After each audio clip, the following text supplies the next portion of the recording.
12 सितंबर 1897 north west frontier की वीरान पहाड़ियों में बने एक छोटे से मिलिट्री पोस्ट को सारागढ़ी फोर्ट, जिसका नाम था, करीबन 10,000 से भी ज्यादा आफरीदी पठान की जो सेना है उसे चारों तरफ से घेर लेती है। उनका इरादा इस पोस्ट को जीतने का था, क्योंकि इस किले की सुरक्षा में ब्रिटिश इंडिया के केवल 21 सिख सोल्जर ही तैनात थे। यहाँ हर एक सिख सैनिक के सामने लगभग 500 दुश्मन खड़े हुए थे। नमस्कार दोस्तों, मैं अनिल कुमार स्वागत करता हूं आपका बुद्धा क्लासेस से इस ऑफिशियली यूट्यूब पर। आज आप देख रहे हैं इतिहास के किस्से और आज हम इस वीडियो में बात कर रहे हैं द बैटल ऑफ सारागढ़।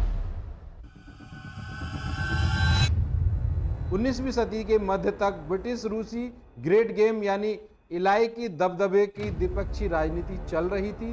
ब्रिटेन को डर था कि रूस आगे बढ़कर कहीं भारत पर न पहुंच जाए, इसलिए ब्रिटिशों ने अफगानिस्तान को बफर स्टेट बनाया और उसकी सीमा पर बलूचिस्तान और फ्रंटियर में फॉरवर्ड पॉलिसी लागू कर दी। इसके विपरीत पठानों की आफरीदी और ओरजकई जनजातियां अपनी स्वतंत्रता के रिश्ते को बेहद गंभीर मानती थी। अंग्रेजों की हर सैन्य चौकसी को वो अपनी भूमि पर संघर्ष के रूप में देखते थे। इस पृष्ठभूमि में फोर्ट लॉकहार्ट और फोर्ट गुलिस्तान जो दो पोस्ट थी, अंग्रेजों ने सैन्य पोस्ट में इन्हें परिवर्तित कर दिया, लेकिन ये दोनों किले आपस में दिखाई भी नहीं देते थे। इसलिए 1894 में सारागढ़ी को हेलियोग्राफिक सिग्नल्स पोस्ट बनाया गया, जो सूरज के प्रकाश से मोर्स कोड में संदेश भेजती थी। सुबह 9 बजे का समय था और लगभग 10 से 12 हजार पठान सारागढ़ी की ओर तेजी से बढ़ते हुए दिखाई देते हैं। उनका इरादा यही था कि इस क्षेत्र पर नियंत्रण खत्म करना अंग्रेजों का, लेकिन सिखों ने उस समय पर डटकर मुकाबला करने का भी निर्णय लिया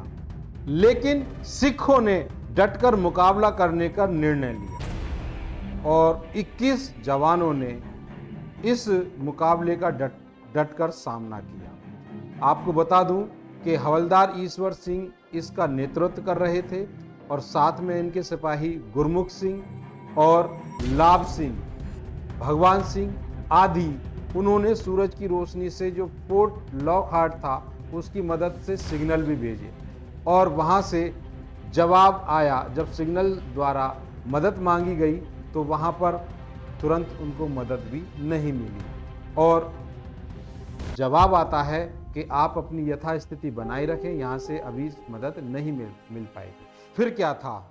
यह आदेश केवल शब्द नहीं बल्कि कर्तव्य और शौर्य की कसौटी बने, जिसके बाद 21 सिखों ने अपनी तैनाती कर ली। यह लड़ाई लगभग 7 घंटे तक चली और सुबह 9 बजे से लेकर शाम के 4 बजे तक पठानों को अपनी गोलियों का शिकार बनाया। इनका जब बारूद भी खत्म हुआ तो उन्होंने अपने बैनेट से और हथियार तलवारों से लड़ना शुरू किया और कुल मिलाकर लगभग उन्होंने 600 और 700 के बीच में पठानों को मार गिराया। हालांकि ब्रिटिश का अनुमान उस समय पर 400-500 का ही रहा, लेकिन जब केवल गुरमुख सिंह ही बचे थे, उन्होंने आखिरी सिग्नल फिर भेजा। फिर भी उन्होंने बताया कि दुश्मन अंदर घुस चुका है, मैं अंतिम सैनिक बचा हूँ, युद्ध कर रहा हूँ, लेकिन फिर भी कोई मदद नहीं मिली। लास्ट में वो भी शहीद हो गए। 21 जो सिख थे वो सभी के सभी वीरगति को प्राप्त हो गए। विकिपीडिया के अनुसार लड़ाई 2 दिन चली और बाद में 14 सितंबर को 2 दिन बाद वहां पर पोस्ट पर फिर से अंग्रेजों ने कब्जा किया। सभी 21 सैनिकों को मरणोपरांत इंडियन ऑर्डर ऑफ मेरिट से सम्मानित भी किया गया। यह उस समय का सर्वोच्च सम्मान था। युद्ध को यूनेस्को ने दुनिया की 8 महान सामूहिक वीरताओं की घटनाओं में भी सम्मिलित किया था। आपको बता दूं कि लंदन जैसे शहर ने भी इसके बारे में लिखा और जिस रेजिमेंट में सिख सैनिक लड़ते हैं उसे कोई हरा नहीं सकता।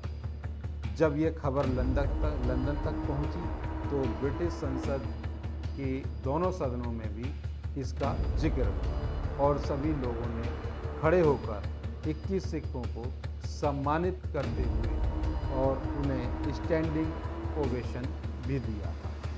आज भी 12 सितंबर को सारागढ़ी दिवस नाम से मनाया जाता है और विशेष भारतीय सेना की सिख रेजिमेंट द्वारा इसका प्रोग्राम ऑर्गेनाइज कराया जाता है। अमृतसर और फिरोजपुर में इस वीरता की याद में गुरुद्वारे भी बने हैं। यह लड़ाई अब स्कूल और कॉलेजों में भी पढ़ाई जाती है ताकि आने वाली पीढ़ी सीख सके कि साहस और कर्तव्य से छोटे दल बड़े युद्ध भी जीत सकते हैं। धन्यवाद। अगर वीडियो पसंद आया हो तो लाइक और शेयर करना ना भूलें। ऐसी ही वीडियो देखने के लिए सब्सक्राइब जरूर करें।